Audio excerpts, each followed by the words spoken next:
Allah memberi hidayah, nggak ada yang bisa menyesatkan. Allah menyesatkan, nggak ada yang bisa memberi hidayah.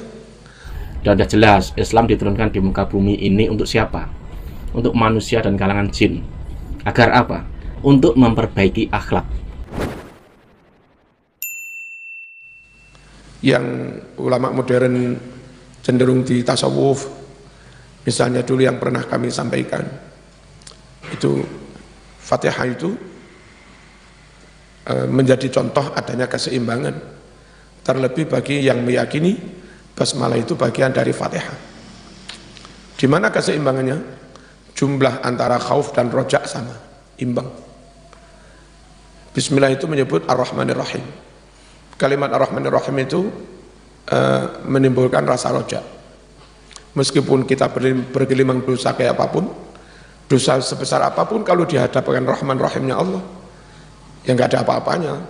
Allah bisa mengampuni orang yang dosanya 5 gunung sekalipun, masih gede ampunan Allah. Nah, dengan membaca Ar-Rahmanir-Rahim, orang jadi roja, jadi optimis. Habis itu mengucap Alhamdulillahirabbil alamin. Allah Rabb, penguasa, pemilik, penyeru, penentu segala yang ada di alam. Apa yang terbayang? Membaca Rabb, kita jadi takut. Yang kiai bisa su'ul khotimah, yang wali bisa su'ul khotimah, wong Allah maha kuasa. Yang setiap malam tahajud bisa ditolak amalnya, wong Allah maha kuasa. Rabb itu membuat kita ketakutan, khauf. Nah, bismillah membawa optimis. Terus apa? Rabbil alamin membawa orang khauf, takut. Satu roja, satu khauf. Lalu optimis lagi. Ar-Rahmanir Rahim, roja lagi. Habis itu menyebut dia yang merajai di hari kiamat, Maliki Yaumiddin, takut lagi kita. Nah, ketika membaca itu, ruh ini takut, berharap, takut, berharap, takut. Akhirnya nggak ada pilihan lain kecuali hanya bersimpuh di hadapan Allah. Ya Allah pun kulon derek pun, jaluk tulung kulo ceng jenengan, nyembai kulo ceng jenengan, hanya bisa bersimpuh, nggak ada pilihan lain. Iyyaka na'budu wa iyyaka nasta'in. Ya, iyyaka na'budu kewajiban hamba nyembah, minta pertolongan hak hamba untuk meminta. Antara hak kewajiban juga imbang. Itu Fatihah. Nah, itu hasil perenungannya ulama-ulama yang ahli tasawuf. Nanti ulama-ulama yang ahli balaghah beda lagi. Konsentrasinya di bidang begitu tingginya nilai sastra yang ada dalam Al-Quran. Bagi ulama-ulama yang terus menggali bagaimana harus beradab, bertata krama kepada Allah, dalam Fatihah juga ada contoh tata krama yang luar biasa. Mana tata kramanya? Ketika menyebut hal yang baik-baik, Allah disebut terang-terang. Ketika menyebut yang tidak baik, Allah enggak disebut. Meskipun semuanya dari Allah, kita harus meyakini takdir baik buruk dari Allah semua. Khairihi wa syarrihi min Allah. Tapi yang enggak boleh, enggak etis, enggak elok, sama katakan, lapo nyolong Allah. Itu ora oleh. Lapo kon zina, takdir Allah. Itu enggak boleh.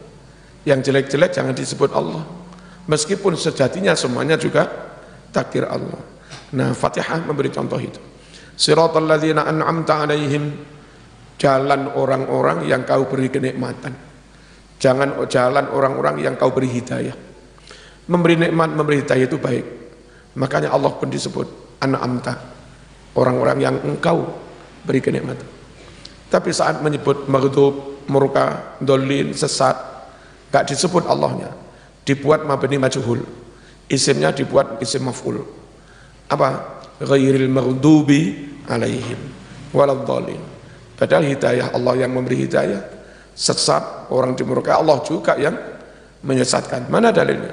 May yahdillah fala mudhillalah wa may yudlil fala hadiyalah. Allah memberi hidayah, enggak ada yang bisa menyesatkan. Allah menyesatkan, enggak ada yang bisa memberi hidayah.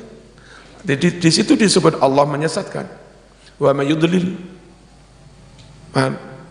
Tapi di Fatihah kita diajak beradab. Yang baik-baik sebutlah Allah. siratal ladzina an'amta 'alaihim.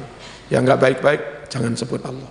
Ghairil maghdubi 'alaihim waladdallin. Nah, itu sesuai dengan ayat yang lain, ma asabaka min hasanatin faminallah wa ma asabaka min sayyi'atin fanasik. Wa ma arsalnaka lin-nasi rasula. Ya. Apa-apa yang kebaikan yang kau dapat itu Allah. Kalau yang menimpa kamu musibah atau apa-apa yang buruk-buruk, salahmu dewi. Makanya kadang pidato beradab, kalau ada yang benar dari apa yang aku ucapkan itu semata-mata dari Allah. Kalau ada yang salah semata-mata kesalahan saya sendiri. Itu adab, bukan akidah. Kalau akidah ya qul kullu min indillah. Katakan Muhammad semuanya dari Allah. Masya Allah kana wa malam yasha' lam yakun. Apapun yang Allah kehendaki pasti terjadi. Allah enggak menghendaki enggak mungkin terjadi. Itu akidah. Paham?